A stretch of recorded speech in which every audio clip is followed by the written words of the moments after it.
laser doing the same thing, and it's almost, panel for panel or frame for frame. Wow, that's the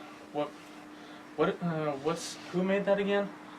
The Roger Corman. Roger Corman, Fantastic Four. Yeah. All right, cool. Hey, everybody, and welcome to Source to Movies. That's what we're doing today. Today we are going to be doing the Fantastic Four, not the one that came out last year. We'll get to that in a couple of weeks, but this one we're doing the first Fantastic Four movie that Fox attempted to do. Me personally, I think it was not as bad as people say, but it still was bad. So, hi again, I'm Josh, and this is Earl. How you doing? Alright, so, Earl, for the Fantastic Four movie, the first one that Fox did, what are your positives and negatives? The positives on it that they changed, like we spoke of before about the Fantastic Four, they actually changed the way they receive their powers. Rather than just flying into space and being bombarded by cosmic rays, which would have killed them. Yeah. They switch it up to an experiment that happened in space, and Doom was there also. Yeah, a bit more modern. Yeah, it was a bit more modern, and it was just a updated version of how they got their powers, which made it more believable if it could happen. It was that. Of course, the effects were pretty good. Fox did put some money into it. The choice of actors, I've heard a lot of people say they didn't like Chris Evans in it, but I thought he was one of the better parts. Yeah. I mean, he was Johnny Storm. Yeah. I like Michael Chiklis, but as the Thing, I thought the Thing should have been bigger.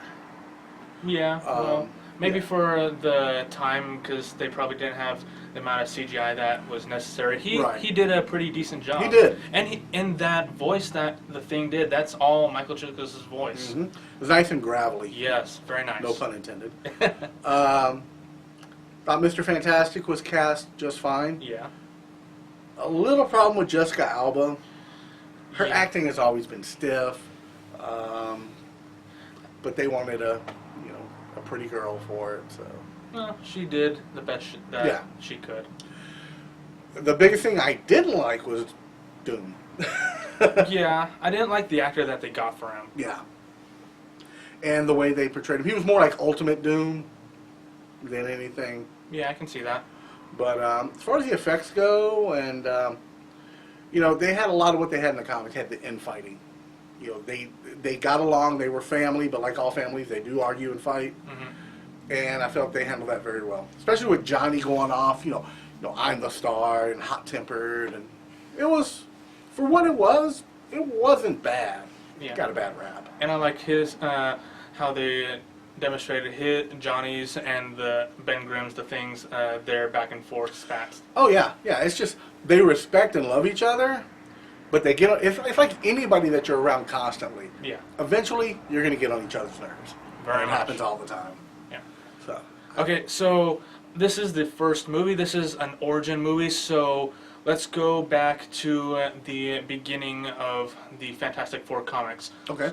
Let's look at how they did it in the origins and see how well the Studio Fox were able to manipulate that origin into the movie. Right.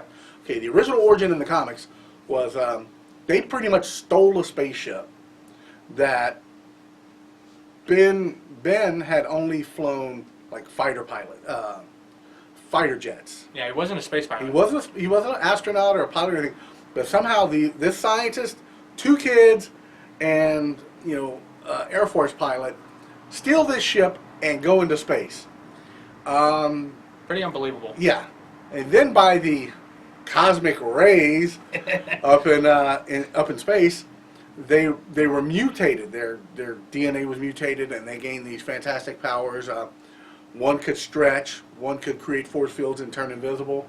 The other was turned into a big creature with a hard, rocky exterior, and the last Johnny Storm could burst into flames, and he shot flames from his hands, and he could fly. Mm-hmm. The way they did it in the movie, it was more like there was this ship that had gone up, and there were a bunch of other people there. They talked about having shields and everything, and they were actually protected and everything. Calculations were wrong, and Fantastic Four got bombarded in this one area that wasn't really secure, along with Doom, and that's how they got their powers.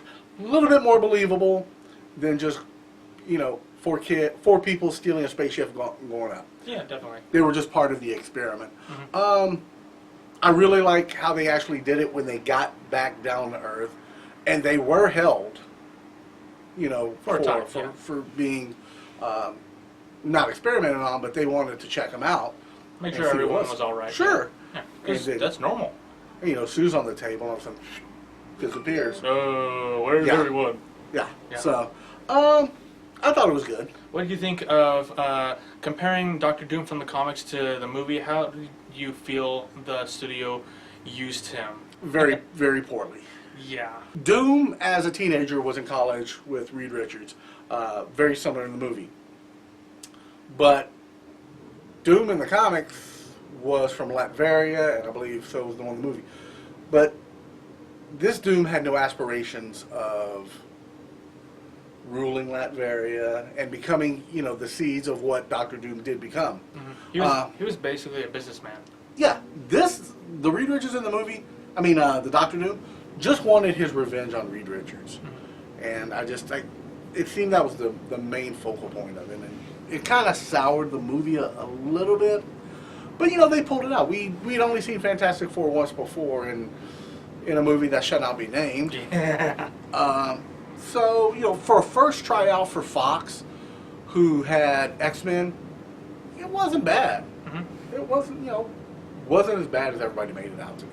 Yeah, I definitely think that this is, and probably will be, the best Doom we will ever see in maybe a long time. Maybe until Fox gives the rights back to Marvel. Yeah. It's hard to do Doom without throwing in some scientific aspect of it. If Marvel were to get the rights back, and when they bring Doctor Strange in, that brings in the mystic part. And Doctor Doom has always been able to dabble in science and the mystic arts. Yeah. Because in the comics, his mother was imprisoned in hell, and he'd always tried to get her back. So he is not below trying mysticism. And maybe they would go more into him being, the ruler of this country, show up at the UN. The UN's in New York, Fantastic Four's in New York. I would say do something like that. Yeah. Do you think that their choice of having Doctor Doom to be their first villain was a good choice, or do you think they should have gone with another of their rogue gallery? I think it was their only choice, because if they would have gone with someone else like Mole Man, who's kind of campy, they would have had to go the way they did in the older Batman movies, where they would have to put two villains in there. Because not much you can do with Mole Man other than his creatures are eating out the earth from underneath New York City and causing it to collapse. Yeah. Everyone's familiar with Doctor Doom, who at least remotely knows anything about the Fantastic Four. So I felt, they had to use Doom. For the next one, I would say they could actually go with, if they do another one, I would say you go with Annihilus. Yeah, that's what I thought they were going to do with this one, Fantastic. I was hoping they were going with Annihilus. It would have been perfect, because when they Yeah. got transformed to that interdimensional realm, that could have been the negative zone. But they didn't, and we all know what happened. Yeah. Yeah. So, what do you think? There were some minor characters brought in. You got who is Willie the mailman. Willie Lumpkin. Yeah, played by Stan Lee. I think one of his first cameos, maybe. Let me see. I'm trying to remember. As far as I remember, his first cameo was in Spider-Man. Yes. Spider-Man 1 by Sony. Because that was the first big movie that came out. He was also in X-Men, the first one. In X-Men 1. Yeah, he was on the beach. Yeah, he was a hot dog man. Yes. It wasn't as big as a thing as it is now. But another side character that they brought in was Alicia. Yeah, Ben's blind girlfriend, Alicia Masters. What do you think of them bringing in her? That's a great segue into the Puppet Master, Yeah. who is her father. So it's a great way of sliding in that connection between the movies without actually bringing him in, because she could go over to Alicia could have Ben over, and he could see the work of the puppet master beforehand, and it could be something like he doesn't really like Alicia dating Ben because of his appearance, Yeah. which, as we all know today, there's a lot of concern and I don't want to say uproar, but a lot of concern and news about people being treated equal no matter what race, Yeah. gender, and everything you are. So that could be an underlying tone, like that's a kind of bigotry or hatred. Yeah. And actually thinking about it now, if they had introduced her a bit earlier into the movie, they could have had the Puppet Master as the villain for the first one. Because he is a pretty good villain, actually. Yeah. He controls people with puppets. Well, you'll that little information I gave you before we started, Uh-huh. you'll actually get to see him. Really? Where? When? And yeah. the movie which shall not be named. Okay, so this movie was how long? Maybe 90 minutes, give or take? Yeah, 90 minutes, maybe 95. Do you think it was enough time for them to set up the Fantastic Four, give them their maybe 30, 45 minute origin, and then have like a 20, 15 minute battle at the end? It could have gone a little bit longer. Another 10 minutes, maybe putting in some more finesse about things. I really wish they would have gone into more depth about where do they get all the money for this stuff.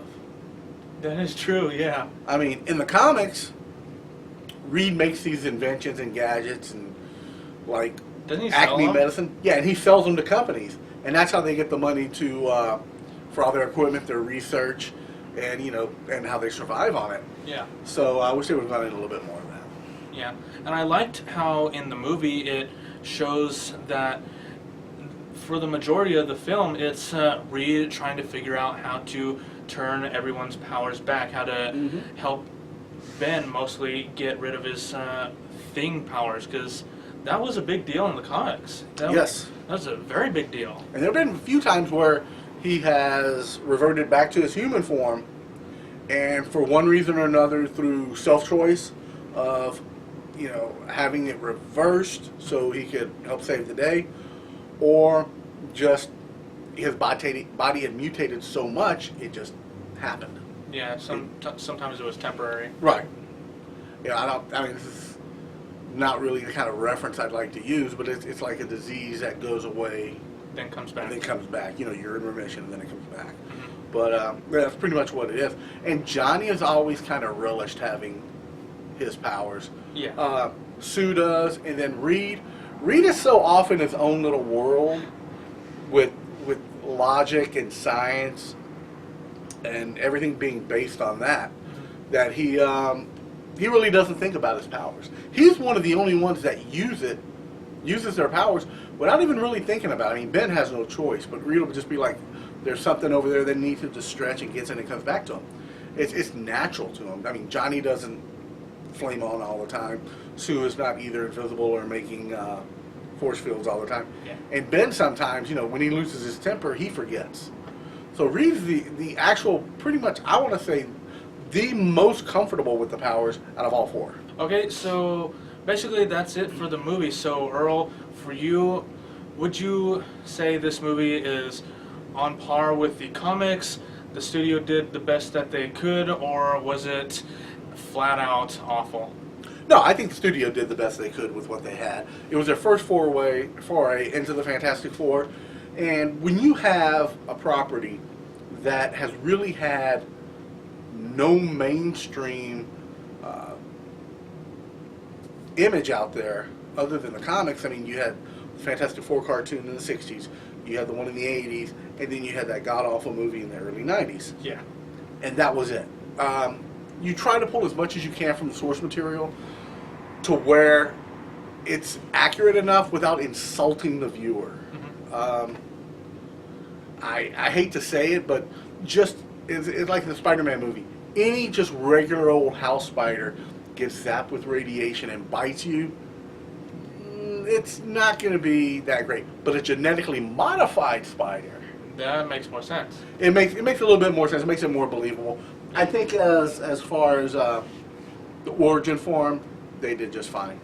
Yeah, I think this will probably be the best Fantastic Four movie we'll get until Marvel gets the rights back. Yep. And I still would see this movie over the Fantastic Four movie that came out last year. Oh yeah. Definitely recommend this movie. It's more of a guilty pleasure than anything. Mm-hmm. So, if you guys haven't seen it, please check it out. Yeah. If you got some time to burn, an hour and a half or so, and you're not doing anything, you want to veg out, it's a fun movie. Yeah, it's cheesy, but the cheesy is fun.